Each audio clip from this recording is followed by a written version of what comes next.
brought to you by Palvi Agrico. आता शेतीसाठी जे काही लागणार ते घरपोच मिळणार, तेही मोबाईलच्या एका क्लिकवर.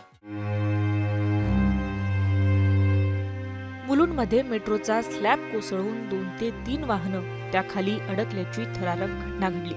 या घटनेत काही जण दबल्याची माहिती आहे. रिक्षासह दुचाकी आणि चारचाकी गाड्यांवर मेट्रोचा स्लॅब कोसळला. या घटनास्थळाची भीषण दृश्य आता समोर आली आहेत. या घटनेत रिक्षा आणि एक चारचाकी दबल्याचं दिसतंय. स्लॅब कोसळल्यानंतर स्थानिकांनी दबलेल्या नागरिकांना बाहेर काढण्याचा प्रयत्न केला, मात्र मेट्रोचा कोसळलेला स्लॅब उचलणं शक्य झालं नाही. अग्निशमन दल घटनास्थळी दाखल झाल्यानंतर बचाव पथकाकडून बचाव कार्य करण्यात आलं.